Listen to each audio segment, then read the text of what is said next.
It's a swelteringly hot evening in Malmö, southern Sweden. Malmö is closer to Rome than to the midnight sun, and the Danish coast can be seen on the horizon. And in 1969, the only way to get to Denmark from Malmö is by plane, or ferry, or hydrofoil. The dining room of the Savoy Hotel, one of the most famous in Europe, is quiet, and the few tables are mostly occupied by people sitting alone. But there's a table for 7 in the corner near the open windows, and the host, Viktor Palmgren, a tall, impressive man with iron grey hair, wearing an extremely expensive suit, stands up to speak. First of all, I must thank you for joining me on this beautiful evening. I can't think of anything more delightful than dining with my wife and my very dear friends and colleagues. Now, before we raise our glasses to our new enterprise, I'd particularly like to thank Mr. and Mrs. Jensen, who've come from Copenhagen to be with us. And while Viktor Palmgren is addressing his dinner guests, a man walks into the dining room, takes a gun from beneath his jacket, and shoots him in the head.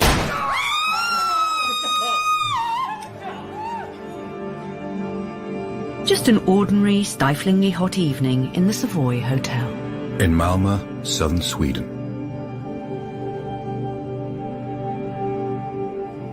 So he's not dead then? Near as, damn it. He's in a coma in the hospital with one of our men sitting by him with a tape recorder. And the gunman just walked away? Walked right away and jumped out of the window. No one stopped him? A shock, I suppose. All they could say was he stepped over the window box and jumped down onto the pavement and disappeared. Per Månsson is the most senior detective in Malmö. By rights, the investigation should be his. But Viktor Palmgren, who's dying in hospital, is rich and influential, with a finger in all sorts of international pies. His death has opened a big can of worms, and more than one important politician is involved. So the powers that be have decided that the person in charge of the investigation shouldn't be a provincial detective in Malmö. He shall be a chief inspector in the National Murder Squad. A chief inspector who's based in Stockholm.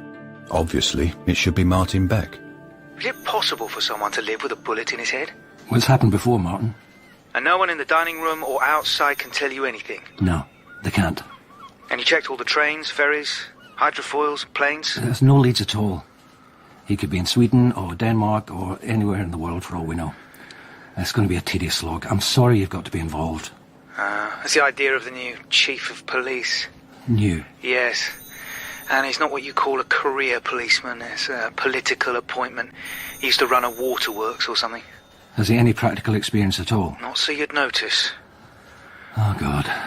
Anyway, he tells me it's all very sensitive and there are strong vested interests in certain operations. Which interests? Which operations? He couldn't say. Anyway, I'll be down in Malmö tomorrow. I'll see you then. Bon voyage. I got you then. So you're going down to Malmö then, Martin? I thought nothing ever happened there. I'm afraid you're wrong, Åsa. The Viktor Palmgren shooting? Am I right? Got it in one. Well, can't Inspector Månsson look after it in Malmö? Not according to the chief. It's stirred up all sorts of important stuff. He wants us to look into it. Oh, sod it. That's most of the summer gone west. Oh, not again. When will we ever get a proper family holiday? Never mind, Gun. It'll get better one day. Oh, I believe it when it happens. Give us some more whiskey, Martin. Let's enjoy ourselves while we can. I think we should drink to Martin's new flat. Here, here. Okay, Martin's new flat. Martin's new flat. Cheers. This telephone call has interrupted Martin Beck's first attempt at entertaining in his new flat in Stockholm's Old Town. After 18 years of marriage, he's separated from his wife, and they're both much happier as a result. His guests are his friends in the police force, Åsa Torell of the Vice Squad, and Detective Inspector Colbert and his wife Gun. Åsa is at last looking healthy and relaxed, but it's taken her a long time to get over the murder of her fiancé a couple of years ago on a Stockholm bus. After his death, she'd trained at the police academy, and now she's with the Vice Squad. Colbert is Beck's closest friend, and despite an ugly knife wound in the stomach about a year earlier, is still as fat as ever with an enormous appetite. Colbert and Åsa will remain in Stockholm while Martin Beck goes down to Malmö. Oh, bloody hell, it's hot. Welcome to Malmö, Martin. Let's see. Thanks. So, Palmgren died after all. Ah, yes. That'll set the cat among the pigeons. Did he manage to say anything? Said he got a good look at the man who shot him, but hadn't a clue who he was, and then he died. Aren't there any more leads? A hostess on the 9 o'clock hydrofoil to Copenhagen noticed a man who insisted on standing on the deck at the beginning of the crossing. That's dangerous. Apparently he came back down after a few minutes, but it still would have given him time to throw something overboard. As she said, she thought he might have been carrying a black box, but she couldn't swear to it. Is there any way tracing this man? Afraid not. Anyway, he could just have been feeling a bit seasick, and she wasn't at all sure about the box. Anything else? We're trying to get hold of a journalist called Edvardsson, who was sitting near Palmgren's table. Now, he was the only one of the hotel guests who seemed to have noticed anything, and he was pretty drunk. But he's the most important witness so far. OK. And who exactly was at Palmgren's table? His wife, Charlotte, the vice president of his Malmö company, that's Mats Linder, a Danish couple, the Jensens, who've gone back to Copenhagen, and his Stockholm manager, Broberg, with his secretary, Helena Hansson, and they've gone back too. How soon do you think we can talk to Mrs. Palmgren? This afternoon, probably. Do you want to do it? No, you know more about Palmgren than I do. We'll get Colbert and Larsson to follow up the couple in Stockholm, and I'll go and talk to this witness, Edvardsson.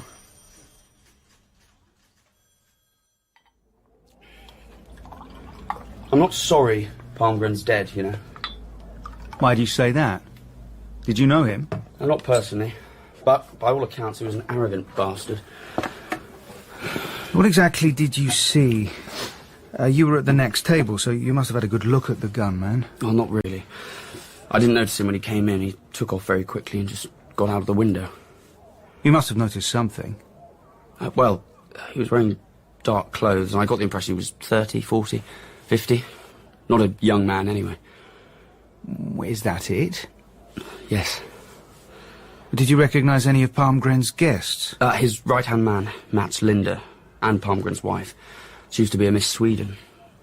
And a couple were speaking Danish, and the other two just looked like employees. Could you hear anything? You mean, was I eavesdropping? If you like. Palmgren and the Dane were talking about Rhodesia. I've heard he's got a finger in a lot of shady deals over there. The women were talking about shopping and plastic surgery. I think that's all.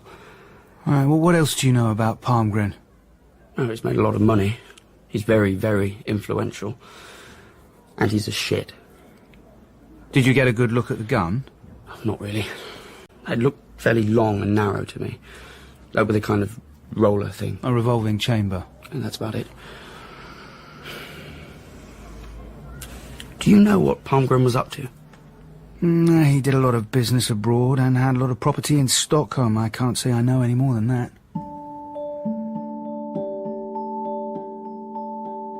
And while Martin Beck is drinking cold beer, Inspector Månsson is standing at the gate of Viktor Palmgren's mansion. Instead of ringing the bell, he decides to go to the back of the house. And there he sees Charlotte Palmgren lying naked by a kidney-shaped swimming pool. A man wearing Bermuda shorts comes out of the house carrying two tall glasses. He's very tanned with film star good looks. Månsson recognises him immediately. It's Mats Linder, Viktor Palmgren's second in command. At last. Thank you. Is it too sour? No, it's okay. Aren't we terrible? I don't care. Take those stupid trousers off, will you? Embarrassed, Månsson leaves his place among the peonies and walks back to the main gate and rings the bell. Eventually he finds himself in a colossal drawing room, sitting opposite a fully dressed Charlotte Palmgren. And listening to the sound of Mats Linder's Jaguar driving away. I can't offer you anything special. Just a drink, perhaps? Thank you, but no. I've sent the servants away. I think it's better I'm alone for a bit. I understand. I'm very sorry for your loss. Thank you. I'm afraid I have to ask you if you noticed anything at all about the gunman, Mrs. Palmgren. It all happened horribly fast. He just looked terribly ordinary. Would you say he looked nervous? Was he desperate? I don't know. He looked completely unmemorable, quite common. Common? Nobody we'd ever associate with, I mean. You saw the weapon? It was some kind of revolver, quite long, like they use in westerns. I wonder, do you live here all the time, Mrs. Palmgren? When we're in Malmö, of course. But we have a house in Portugal and an apartment in Stockholm and a cottage in the archipelago. Do you know anything about why the dinner had been arranged? No, not really. There'd been a business meeting in the afternoon, I believe. But I never have anything to do with the business. Did you love your husband? Love sounds so silly, doesn't it? You knew all the people at the dinner, didn't you? I've seen them now and then. They were mostly employees. Actually, I've never met Brewbear's secretary before. I'm not friends with any of them. Not with Mr. Linder? Well, he lives in Malmö. Not really. Only through my husband. I see.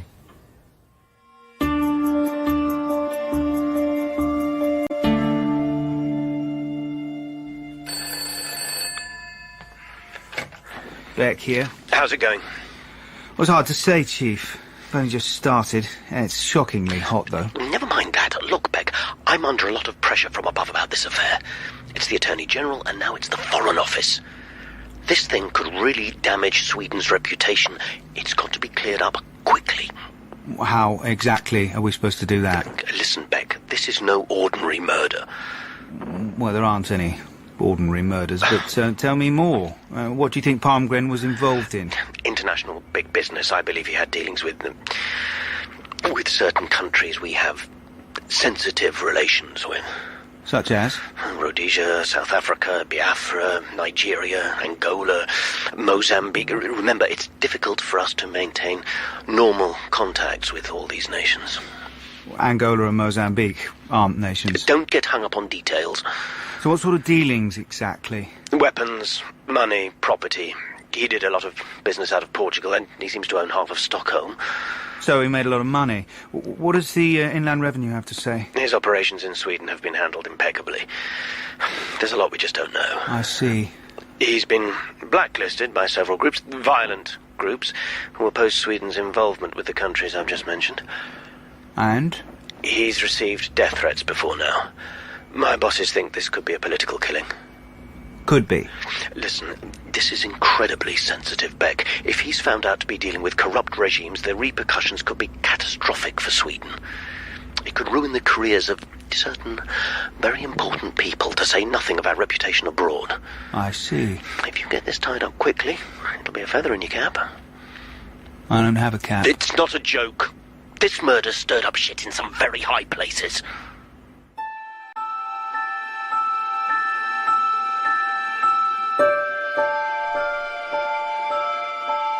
After a night of heavy and dreamless sleep, Martin Beck wakes up with a general sense of well-being. His sensitive stomach is much better since he's been living alone, and he suspects that his digestive troubles have been psychosomatic all along. He feels even more cheerful when an unexpected witness comes into the Malmö office later that morning. What exactly did you see last Wednesday, Mrs. Grunion?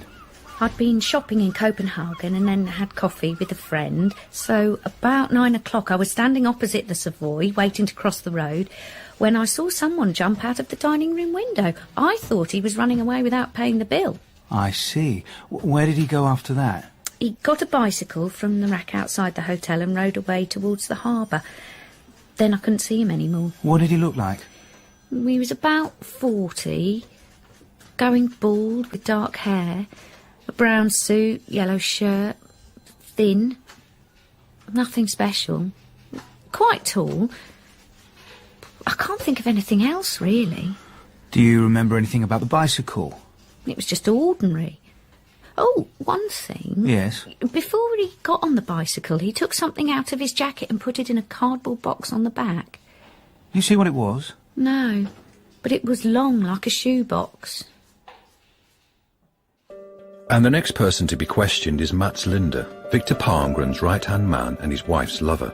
He receives them in his impressive office with a spectacular view of the docks. Linder is very confident and sits with his back to a huge photograph of fishing boats in stormy seas. There's a shocking contrast between the struggle to catch a living from the sea and the peace and quiet of the air-conditioned office.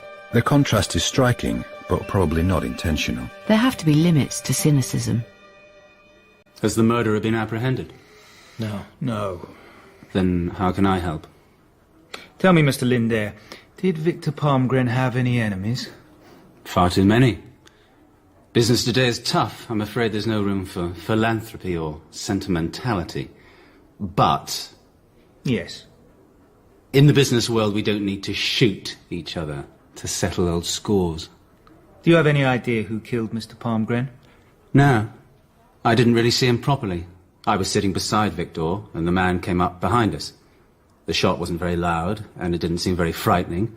When Victor fell forward, I stood up and leaned over him, and when I turned round, the gunman had gone. Perhaps I didn't make myself clear. What I meant was, have you any idea what kind of person might be involved? A lunatic. Someone who's mentally ill.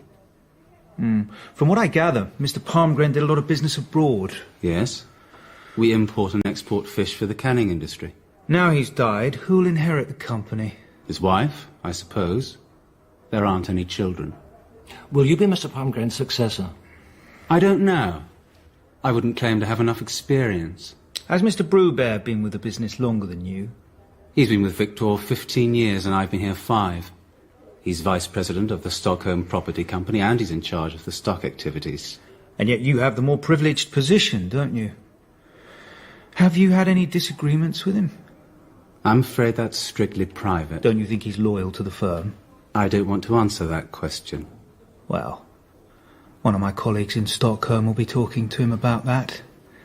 And about you.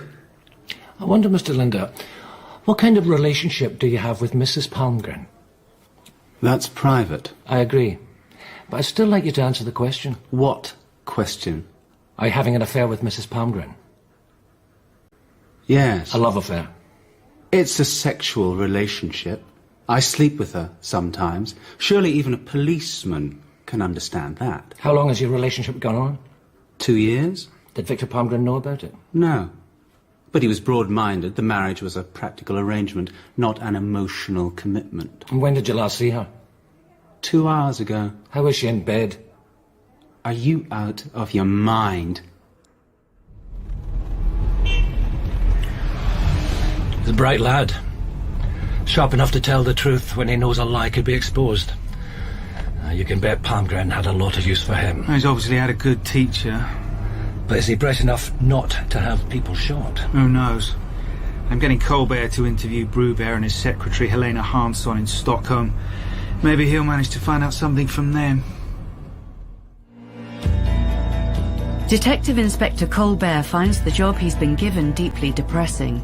Sweating in the heat, he drives out to Viktor Palmgren's housing project, which is managed by Brubear. But there's no one there, except a bad-tempered and unhelpful caretaker who directs him to Brubear's office, back in the centre.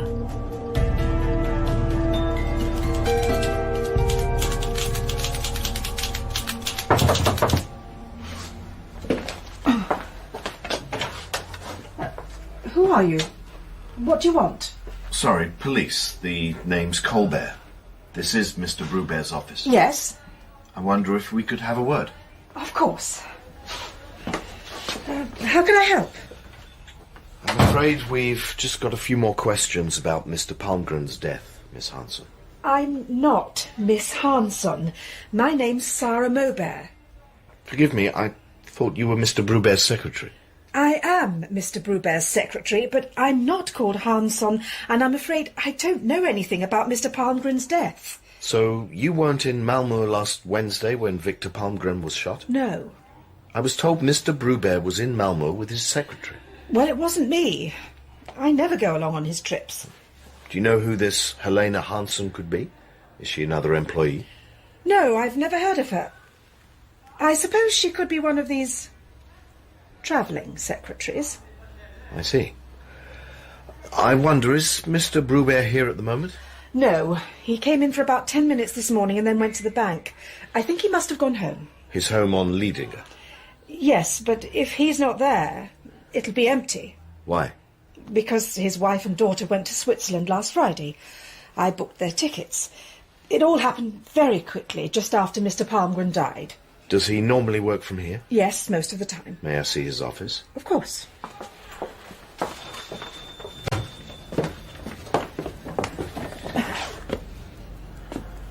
Tell me, Miss Maubert, is this suitcase usually here?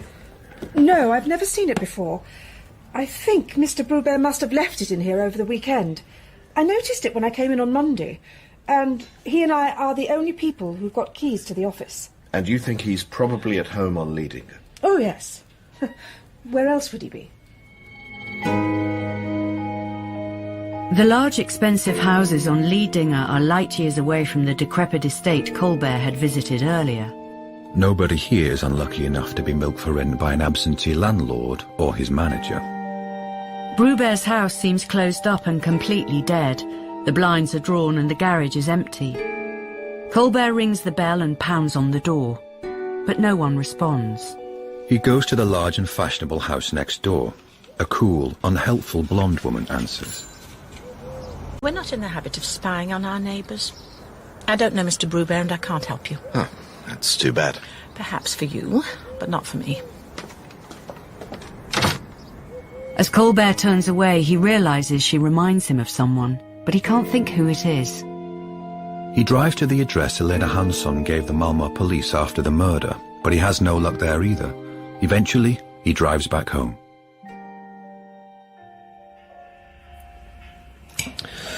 Oh, this bloody job. A bunch of conniving bastards seem to be running this country. What happened today, then? I had to go out to this shitty housing estate looking for a character called Brubear. What's so shitty about it? Jerry-built and badly maintained. I pity the poor buggers who live there, especially in this heat.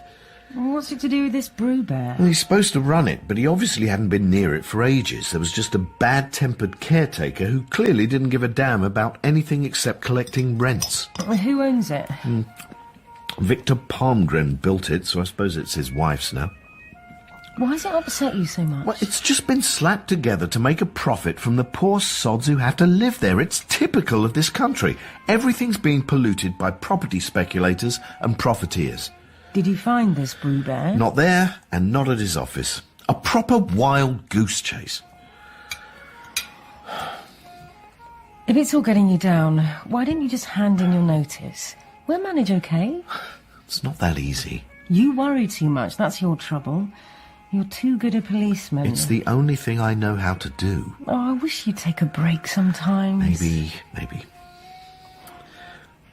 Good. Yes. Do you know what a travelling secretary is? I think it's some kind of call girl who goes around with her nightie, toothbrush and contraceptive pills in a briefcase. Available for men who are too lazy to pick someone up while they're away on business. A high-class prostitute? Right. Oh.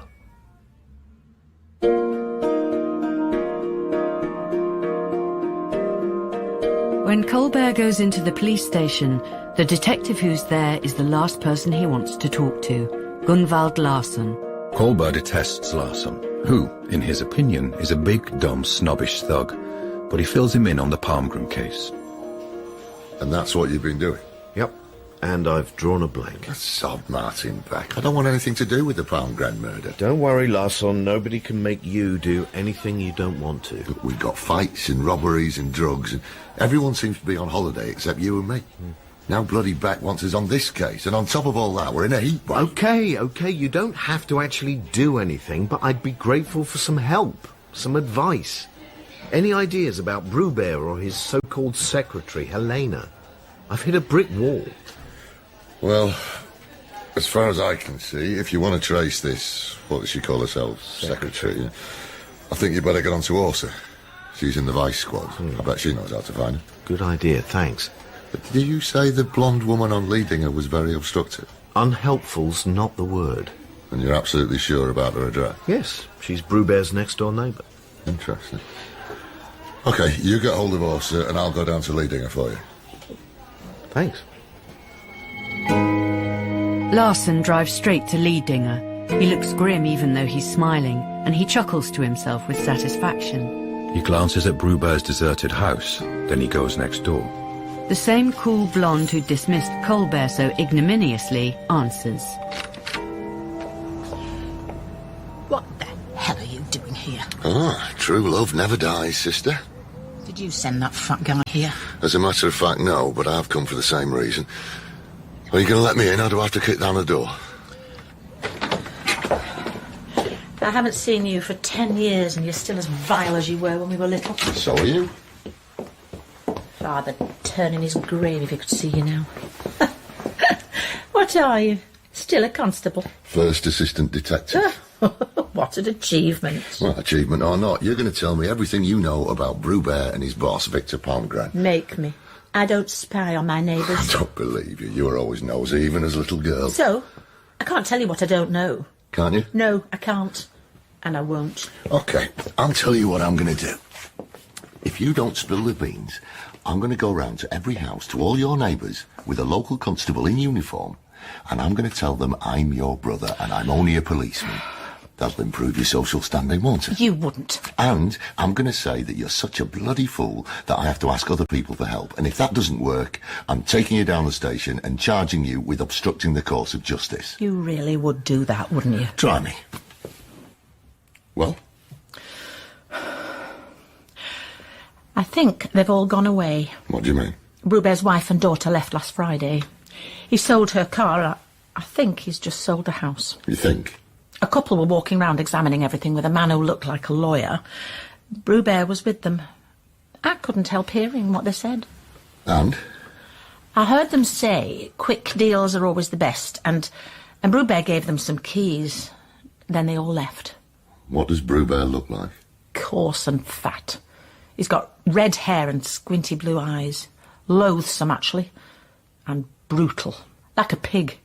Did you ever meet his boss, Viktor Palmgren? Only briefly.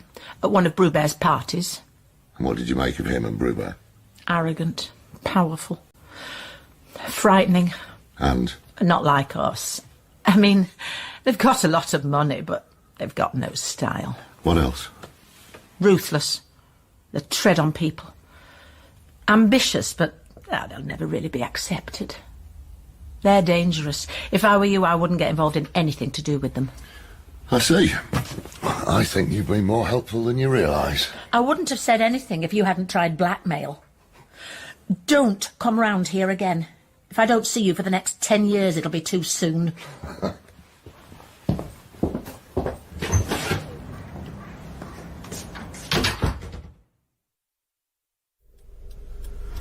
Where exactly are we going, Åsa? To Helena Hansson's apartment. That was fast work. Never underestimate the Vice Squad's records. Tell me, why do we need to find her? She witnessed the murder. Beck wants her questioned again. How's he doing in Malmö? I thought he seemed very cagey at dinner in their new flat the other night. I'm not surprised. The whole affair stinks of corruption. Palmgren seems to be linked with all sorts of important people, dodgy people. Whatever he's been up to, big business, arms dealing, money laundering, it's scaring the shit out of some very powerful people. Helena's not been charged with anything, has she? No, I have a feeling that she might lead us somewhere. And Brubert? Where does he fit in? I don't know, but he's high up in Palmgren's organisation. And incredibly shady. He seems to be converting all his assets into cash as fast as he can. There's a suitcase in his office, and it looks like he's trying to get out of the country. Well, surely neither Brubert nor Helena would have hired a killer. Stranger things have happened.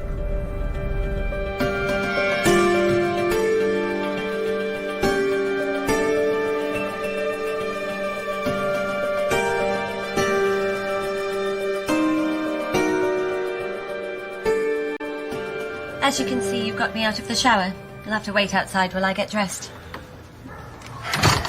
I don't care for this. There's not a back door, is there? On the 4th floor? I don't think so. There isn't a fire escape. Just as well as a letterbox. Well? Can't see much. She's got some clothes on now and she's just put a suitcase in the hall cupboard. Hold on, she's coming to the door. I suppose you better come in. Thank you. What's this all about? As we explained, we'd like you to fill in some details about last Wednesday, Miss Hansel. I told the police at the time. It all happened so quickly that I didn't really see anything. The man was wearing a brown suit and the gun he had looked rather long, that's all. In what capacity were you in Malmö, Miss Hansson? As a secretary, of course. Mr. Brubert has his regular secretary in Stockholm, but she never goes on business trips. Is there anything else? Come off it, Helena. You're no more a secretary than I'm the Queen of Sheba. What do you mean? Well, my colleague may work for the murder squad, but I'm with the vice squad, and we've a file on you that goes back 10 years. I have a right to go where I want with who I want. Yes, you do, but I'm afraid you're an important witness to a murder who gave an incorrect address in your statement, so we have a warrant to search your flat. Is there anything you want to say? No. Do you mind if we have a look in here? Haven't any choice, have I? I'm afraid we'll have to open this, Miss Hanson. Go ahead. It isn't locked. There's an airline ticket to Zurich in here. Anything else? Stock certificates. Great pile of them. They're not mine. I didn't think they were. Pigs. Detective Larsson stands by the window in his office trying to find a breath of cool air. On the surface, Stockholm doesn't look bad. But Detective Larsson knows only too well that the surface lies.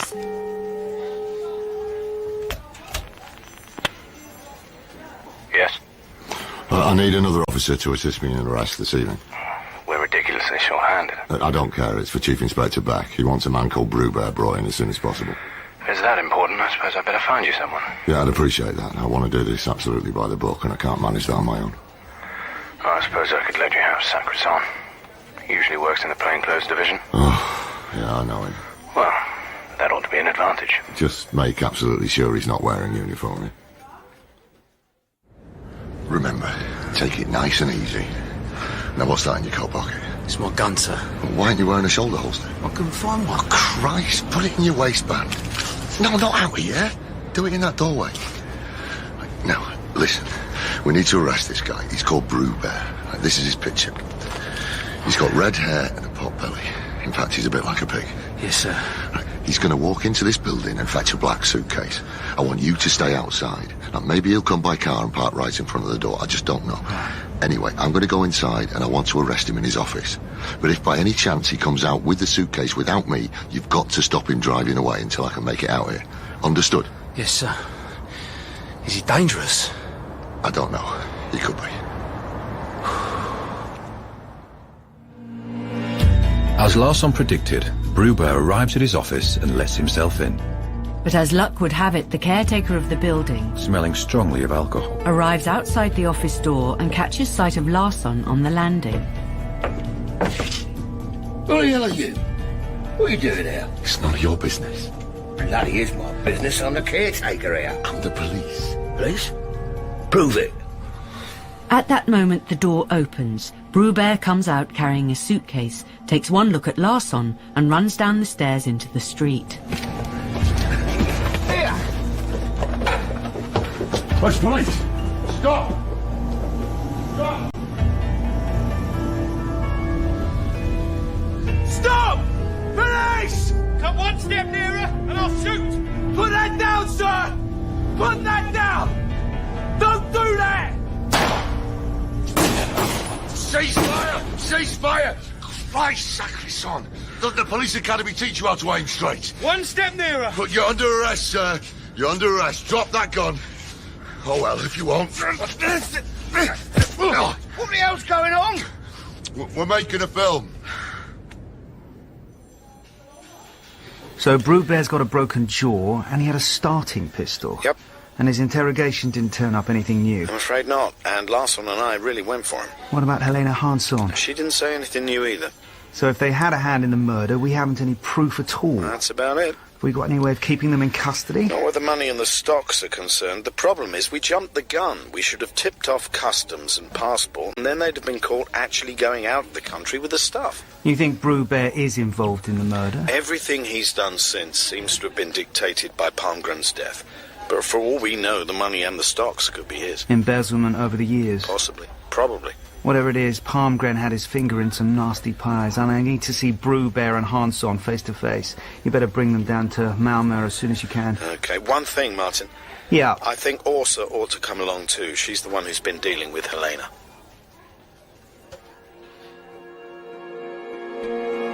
While Brubear and Helena are being escorted to Malmö, Martin Beck makes a short visit to Copenhagen to interview Mr. Jensen, Viktor Palmgren's Danish guest. All he learns is that Jensen's air freight company has dealings with both Europe and Africa. And that he can't give any kind of description of the gunman. All he noticed was that the gun had a long barrel and that the gunman was wearing a brown suit. And he has absolutely no idea who might have wanted to murder Viktor Palmgren. Luckily, when Martin Beck returns to the office, the bullet that killed Viktor Palmgren is lying on Maunson's desk. It's a 2-2. And that seems strange. Who the hell tries to kill someone with a 2-2? In America, it's a sign the murderer's a pro. He doesn't bother to use more than what's absolutely necessary. Well, Malmö's not Chicago. But there's something peculiar about this. The gunman acted very professionally. Yeah, he only fired one shot. If he'd been unlucky, the bullet could have hit the skull and ricocheted. He knew what he was doing. And exactly who he was going to shoot. All the hallmarks of a hired killer. Well, it's a 2-2, and we think he used a revolver. But we've not got much to go on unless we can find the actual gun. How many revolvers do you think there are in Malmö? Who knows? Hundreds of illegal ones. Inherited, stolen, smuggled. Yeah, but I suppose there are people who've actually got licenses. Well, not many, I can tell you. And if this is part of a political murder, we're looking for a needle in a haystack. Yeah, but I think we better check everything locally, just in case we turn something up. Later that afternoon, Brubert and Helena finally arrive in Malmö. Colbert and Åsa are with them. On his lawyer's advice, Brubert refuses to add anything to the statement he made just after the murder. But Helena sings like a bird. This is like gold for the Vice Squad, but not much use in the murder inquiry. It's another stiflingly hot Wednesday evening after a disappointing day. And Palmgren's killing took place exactly a week ago. After dinner with his friends, Martin Beck goes up to his room feeling very despondent. Beck, what the hell are you up to? Chief, getting ready for bed. What about you? Listen, Beck, it was stated quite clearly that this investigation would be conducted as discreetly and efficiently as possible. Yes. I don't think a shooting match and a fight in the middle of Stockholm is very discreet, do you? And isn't it going a bit far to arrest two people who are possibly innocent? Colbert brought them down to Malmö today, so we'll interview them again tomorrow, and perhaps we'll find out more then. This affair touches some very important people right at the top.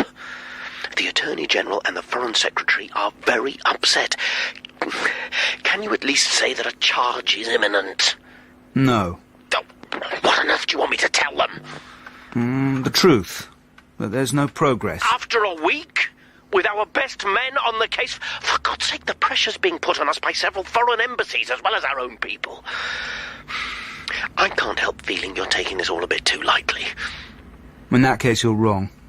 I never take murder lightly. It's going to be like an earthquake if some of Palmgren's activities become public knowledge. The political consequences will be absolutely devastating. Do you understand? Certainly, I understand. You've got to do everything you can, Martin. Absolutely everything. Okay. I'll do everything I can. Stig.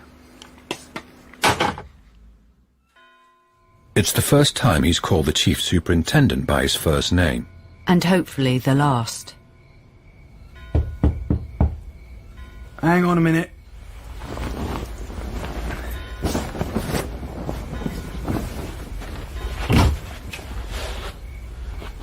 Åsa, come in. You weren't sleeping, were you? No, it's much too hot. You weren't either, obviously. I've just got back. Scarcely had time to have a shower. Having second thoughts about a career in the police? Yes and no. You see so much misery. But I suppose you sometimes feel you're doing a bit of good. Yeah, once in a while. Bad day? Nothing new, it's often like this. Any ideas? Not really. Except Palmgren was a bastard. Lots of people had good reason to hate him. The powers that be are convinced it's political. I just don't know. Anyway, enough of work. Would you like a drink? Please, it's been quite a day. Heard you had your hands full. Yeah, we've hardly eaten and it's so hot. I'm dying for a drink. Oh, here you are. Oh, thanks.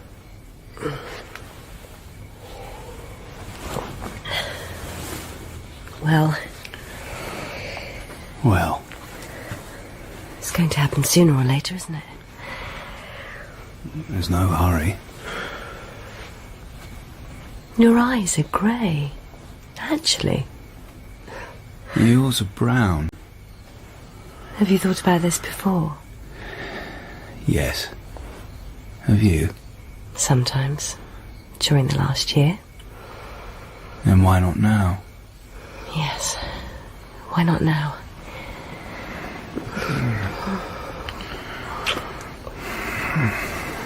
It's been a long time. Terribly long. Not since... What about you? Same here. Same here.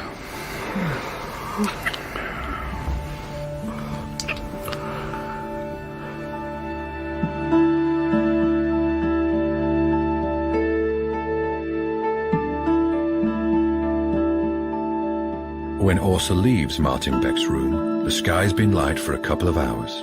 It mightn't have got the investigation much further, but Wednesday hadn't been disappointing after all.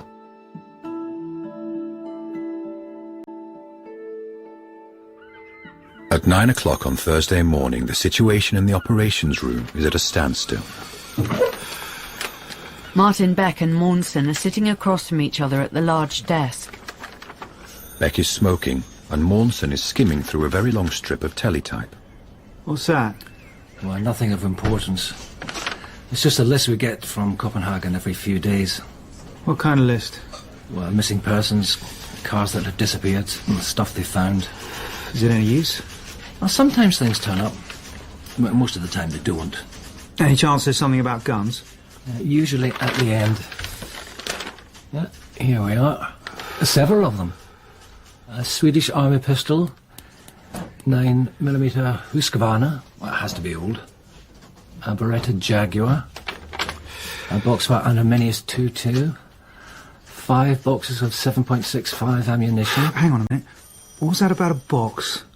A box originally for an Arminius 22. Found where? Floated ashore on the beach at Dragør in Denmark. Found by a private individual and left with the police in Dragør last Tuesday. 22. Could be something for us. The box on the bicycle? Yes. See if you can get it over from Copenhagen. The box arrives on the hydrofoil at 10 to 12 that day.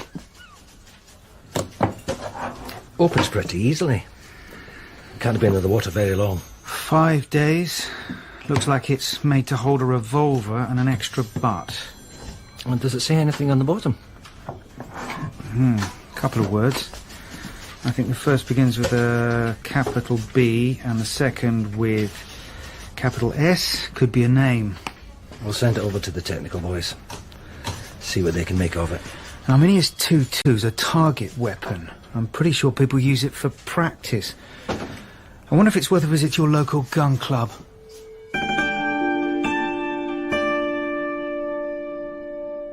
Arminius 22, it's an unusual make. Can you tell us anything about them? Never used them myself, but we've got 2 or 3 guys in the club who do have them. They could tell you more than I can. Any of them here at the moment? I don't think so, no. Don't suppose you've got any Arminius 22 owners with the initials BS? I can't keep track of everyone, but if you wait a minute, I'll look them up in the office, see if I can find some phone numbers. Bit of a long shot, isn't it? You never know. Shouldn't we be leaning on Brubear and Linder? They're the ones who can lead us to the big boys. Linder's en route for Johannesburg and can't be contacted, and Brubear's lawyer won't let him talk. But these are the only 3 names I can find. Tommy Lind, Kenneth Axelsson, Bertil Svensson. Sorry, I don't have any contact numbers. That's okay. Did you say Bertil Svensson? That's right. BS on the box. Right. Did you see Bertil Svensson last week at all? As a matter of fact, yeah, he was here last Wednesday afternoon. He stayed till the evening. You know anything about him? Bloody good shot. Practices a lot. You know what he does? Where he lives? He works at Cocoon's factory, I think. Some kind of lousy job. I think he's divorced. Don't have an address for him, I'm afraid. I've just been in touch with Cockham's. Bertil Svensson's the caretaker there. Did you get his address? Yes, but apparently he's on holiday. He lives on his own down here, and his ex-wife lives in Stockholm. No one's seen him for a bit. So, what do we do now? I think we better bring him in. Well, how should we play it? I don't think we can take any chances. We know he's a first-class marksman, and for all we know, he's got a whole arsenal in his apartment. And we don't want a rerun of Brubear's arrest in Stockholm, do we? Absolutely not. Well, I suggest we watch his apartment till we're sure he's there, and I'll have a full backup team ready outside. And I guess we'd better fetch him out ourselves.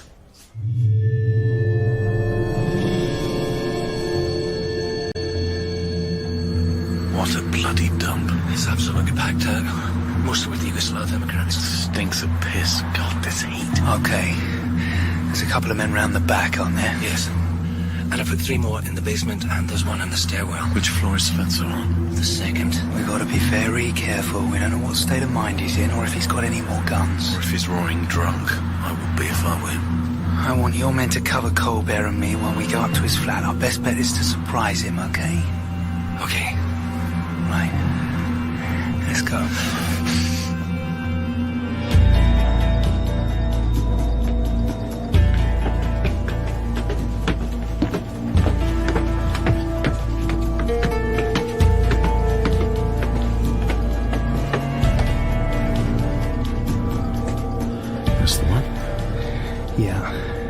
Stand against the wall. He could shoot through the door. You ready? Yep. Open up! This is the police! If you don't come out now, we'll break the door down! Open up! Open up! Right, stand back. Get ready to shoot. Now put your hands in the air. Walk out slowly. Thank God you're here. Couldn't have held out much longer. If you hadn't have come, I'd have turned myself in.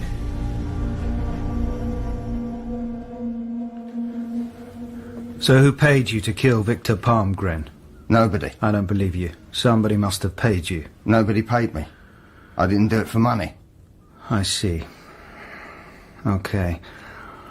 Last week at the Savoy, when exactly did you see Viktor Palmgren?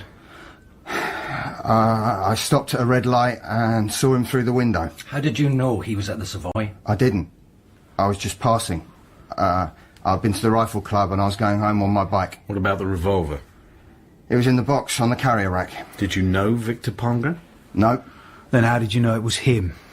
I've seen pictures of him and his wife in the newspapers. And I could see them all sitting, eating and drinking.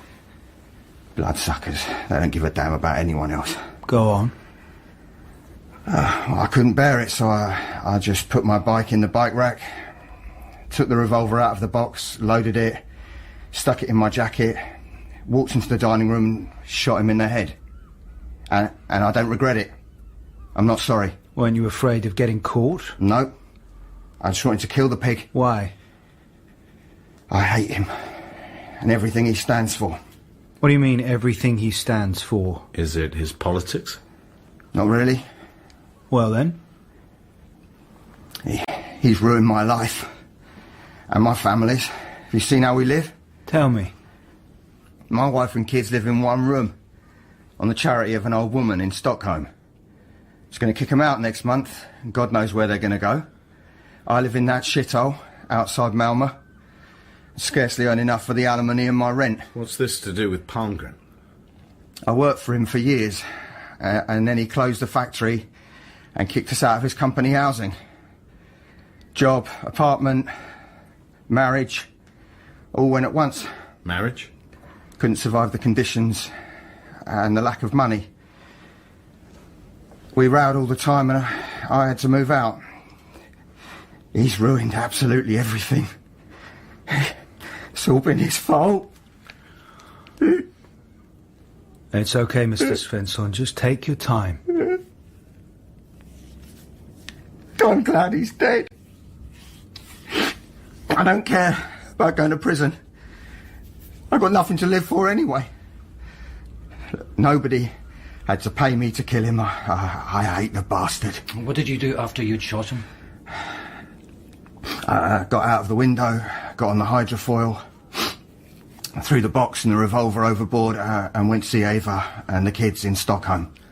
I've been wondering, had you thought about killing Palmgren before? I suppose I must have done, but when I did it, I felt I'd had the idea for the first time. Deep down, I must have wanted him dead all along. And how did you feel when he didn't die immediately? Well, I was annoyed I'd made a bad job of it. Maybe I should have fired more times, but I didn't want to hurt anyone else. What about now? How do you feel now? I've told you. It's a good thing he's dead. I hate him. And all the bastards like him. Don't worry. I'm not going to break down again. I'm just glad you've let me explain. I think maybe we should have a rest now. No, I'm all right. I'm not sorry. You know, the world's better off without shits like Palmgren and his pals. I think we've probably got enough now, Mr. Svensson. We can talk later if you really want to. Constable, to take Mr. Svensson downstairs and see that it gets something to eat. Goodbye, Mr. Svensson. Goodbye, Mr. Svensson. Goodbye, gentlemen. And thank you.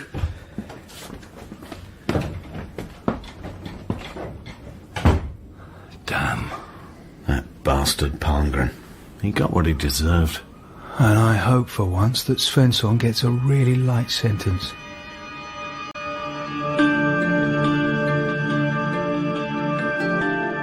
Late on Saturday night, July the 12th of this exceptionally hot Swedish summer, Martin Beck sits alone in the dining room of the Savoy Hotel. His colleagues Åsa Torell and Lennart Colbert have already gone back to Stockholm. The food, drink and service are all excellent. Victor Palmgren is dead, gone forever and missed by no one except a handful of international swindlers and some suspect regimes in faraway countries. Who will soon learn to do business with Maj Linder instead of his boss. And Mrs. Palmgren will get even richer. Brubair will avoid arrest and Helena Hansson will be able to resume her activities in the very near future. There only remains a caretaker, Bertil Svensson, who will be tried for second-degree or maybe first-degree murder, and then have to rot away the best years of his life in a prison cell. Chief Inspector Martin Beck doesn't feel good at all. He pays his bill, picks up his suitcase and walks toward the railway station. He wonders if he's going to be able to sleep on the journey, and then he remembers that Åsa Torell has promised to meet him off the train.